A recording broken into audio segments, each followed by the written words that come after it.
اہل حدیث فرقہ کب بنا؟ یہ میری طرف سے سوال، وہ لوگ بھی کرتے ہیں. جواب یہ ہے، سوال اہل حدیث فرقہ کب بنا؟ جواب، فرقہ تب بنتا ہے جب اپنی اصل سے جدا ہو. اہل الحدیث تو اپنی اصل سے کبھی جدا ہی نہیں ہوئے، جب سے حدیث ہے تب سے وہ. فرقہ جب بنتا ہے جب کوئی اپنی اصل سے جدا ہو جائے. یہیں پر وہ نقطہ حل ہوا کہ حضرت عثمان غنی نے یہ دوسری اذان کیوں جاری کی؟ بدعت ہے تو ہر بدعت گمراہی ہے، تو گویا کہ حضرت عثمان غنی بدعت کے مرتکب ہوئے. بدعت نہیں ہے، اذان کا مقصد تھا لوگوں کو نماز کے لیے بلانا. آبادی زیادہ ہو گئی، کثر الناس، یہ علت ہے، کثرت تعداد علت ہے. علت پائی گئی تو اذان کو مقام زورا میں دلایا. بدعت کیوں نہیں ہوئی؟ اس لیے کہ یہ فرع اپنی اصل سے جدا ہی نہیں ہے. نہیں سمجھ میں آیا؟ یہ نقطہ سمجھ میں آ جائے تو بہت سارے مسائل آٹومیٹکلی سمجھ میں آ جاتے ہیں. فرقہ جب بنتا ہے جب اپنی اصل سے جدا ہو. اچھا، ایک سوال اور قائم کرتا ہوں کہ جب اللہ نے تمہارا نام مسلم رکھ دیا تو تم اہل الحدیث اپنا نام کیوں رکھتے ہو؟ جواب اس کا یہ ہے کہ یہ اہل الحدیث جو نام ہے یہ وصفی ہے، مسلم ذاتی ہے، اور وصفی نام رکھنا جائز. یہ تو حدیث سے ثابت کر رہا ہوں اور عقلی طور پر بھی ثابت کروں گا. پہلے یہ ثابت کروں گا کہ وصفی نام رکھنا جائز ہے. دلیل یہ حدیث پاک. وعن الزہری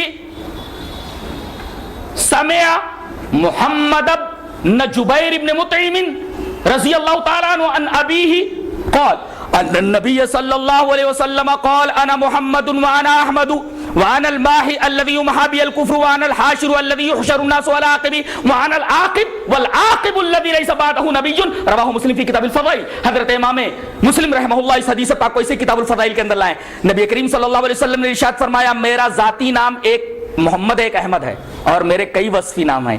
ایک حاشر ہے، ایک عاقب ہے، ایک ماہی ہے، ایک رحیم ہے، وغیرہ وغیرہ.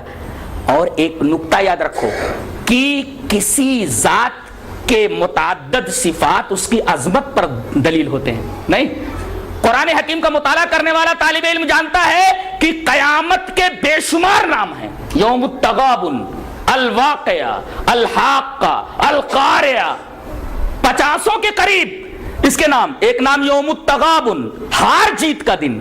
400 سے زیادہ، 400 سے زیادہ ہے جیسا کہ حضرت فرما رہے ہیں. یوم التغابن اسی میں سے ہے. یوم التغابن، ہار جیت کا دن.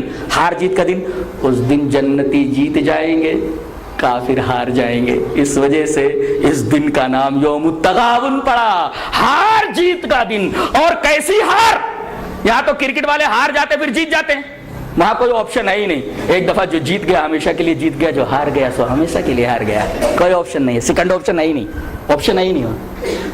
جو ہار گیا وہ ہمیشہ کے لیے ہار گیا، جو جیت گیا وہ ہمیشہ کے لیے جیت گیا. لہذا اصل کامیابی در حقیقت آخرت کی کامیابی ہے. وہاں جو کامیاب ہو گیا در حقیقت حقیقی کامرانی، حقیقی کامیابی اسی کو ملی.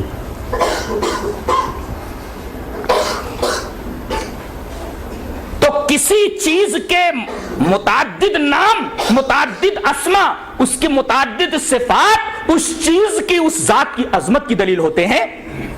جیسے قیامت ایک امر عظیم ہے، اسی وجہ سے 400 سے زیادہ اس کے نام ہیں. اور امام قرطبی رحمۃ اللہ علیہ نے یہ بات لکھی ہے کہ کسی چیز کے متعدد نام اور کسی چیز کی متعدد صفات اس کی عظمت شان کے اوپر دلیل ہوتی ہے. عربوں کے ہاں، اہل عرب کے ہاں تلوار کی بڑی عظمت تھی، بڑی اہمیت تھی. لہذا انہوں نے صرف تلوار کے لیے 500 الفاظ جمع کیے. 500 ورڈ ہے تلوار کے لیے. تلوار کے لیے کتنے ورڈ ہیں؟ 500 الفاظ ہیں صرف تلوار کے لیے. اتنی رچ لینگویج ہے یہ عربی. تلوار کے لیے صرف 500 ورڈ ہیں، 500 الفاظ ہیں. اتنی رچ لینگویج ہے.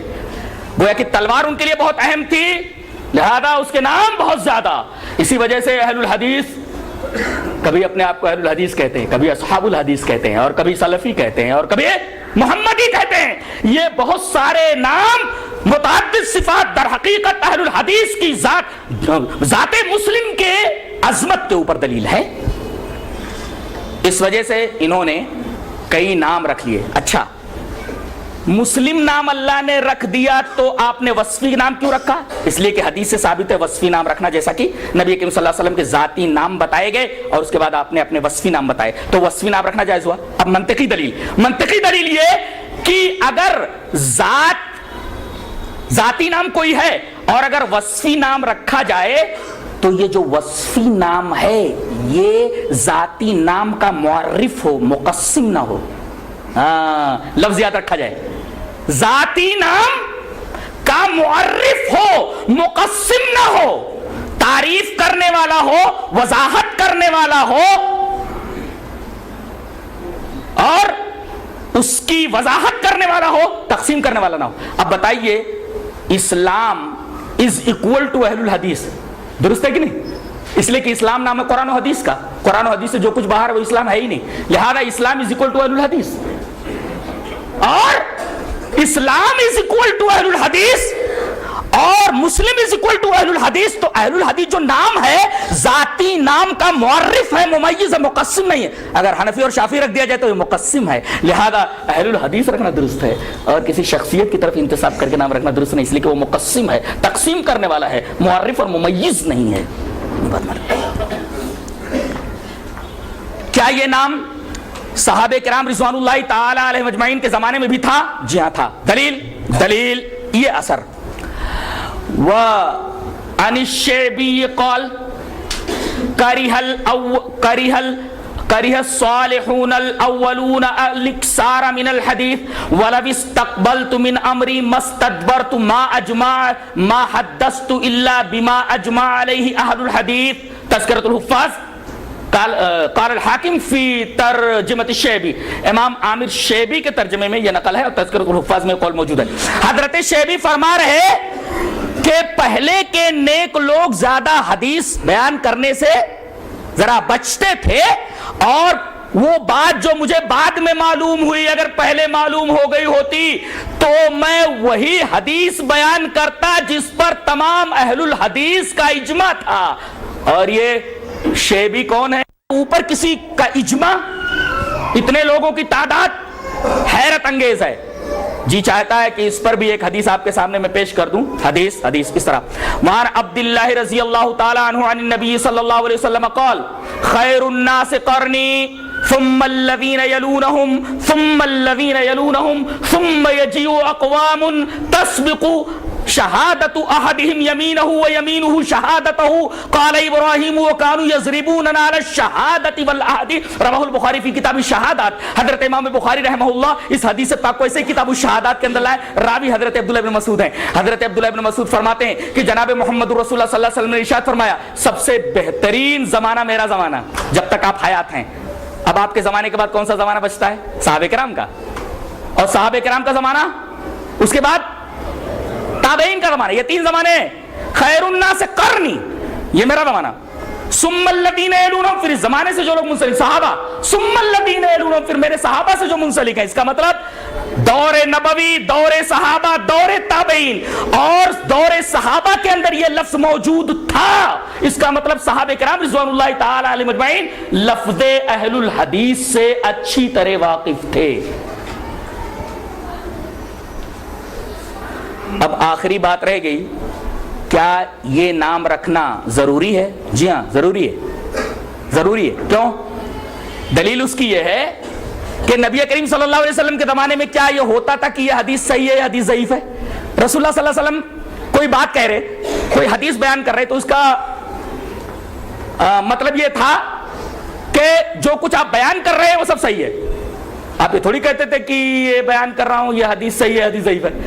اور صحابہ کرام بھی یہ نہیں کہتے تھے کہ یہ حدیث صحیح ہے حدیث ضعیف ہے. اچھا بعد میں جب صحیح حدیثوں کے اندر ضعیف حدیث گھس گئی تو فقہاء نے، محدثین نے کہنا شروع کر دیا کہ یہ حدیث صحیح ہے حدیث ضعیف ہے، تاکہ معلوم ہو جائے کہ صحیح حدیث کیا ہے ضعیف حدیث کیا ہے، تاکہ لوگ ضعیف حدیثوں کو چھوڑ کر کے جو انسانوں نے گڑھ لی تھی نبی کریم صلی اللہ علیہ وسلم کی حدیث کے اوپر آ جائیں. تو آج پہلے مسلمانوں کے مقابلے میں صرف کافر تھے تو اور نام رکھنے کی ضرورت نہیں تھی، لیکن آگے چل کر کے جب بدعتیں پھیلی تو مسلم کے ساتھ ساتھ اہل السنہ نام رکھا گیا بدعتیوں کے خلاف، اور سنت کا پتہ چونکہ حدیث سے چلتا تھا لہذا اہل الحدیث انہوں نے نام رکھا، اس لیے کہ اہل السنہ ہو ہی نہیں سکتا کوئی جب تک کہ اہل الحدیث نہ ہو، اس لیے کہ سنتوں کا پتہ حدیث ہی سے چلتا، کوئی سنت ڈھونڈنی ہو تو آپ کہاں ڈھونڈیں گے؟ حدیث ہی کے اندر تو ڈھونڈیں گے۔ اس کا مطلب اگر کسی نے کہہ دیا اہل الحدیث تو اہل القرآن بھی ہو گیا، اہل السنہ بھی ہو گیا، محمدی بھی ہو گیا،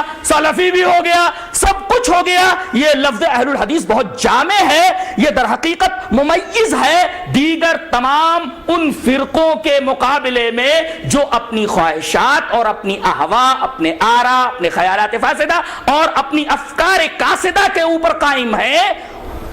ان سے تمیز دینے کے لیے یہ نام رکھنا ضروری ہو گیا ہے، جیسے کہ محدثین کے اوپر یہ ضروری تھا کہ بتائیں کہ یہ حدیث صحیح ہے یہ حدیث ضعیف ہے، تاکہ لوگ صحیح اور ضعیف کے درمیان فرق کر کے تمیز کر کے حدیث سے صحیح کے اوپر عمل کریں۔ ایسے ہی ضروری ہے کہ لوگ یہ نام رکھیں۔ آج لوگ کہتے ہیں کہ یہ نام در حقیقت ایک فرقہ ہے۔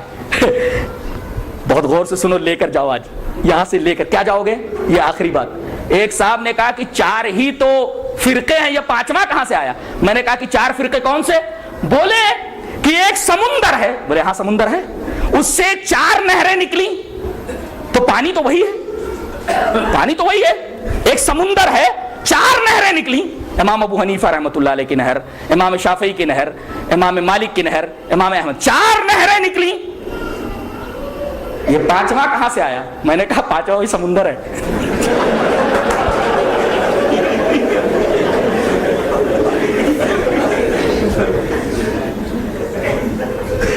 پانچواں کہاں سے آیا؟ 4 نہریں نکلی، 5واں کہاں سے آیا ہے؟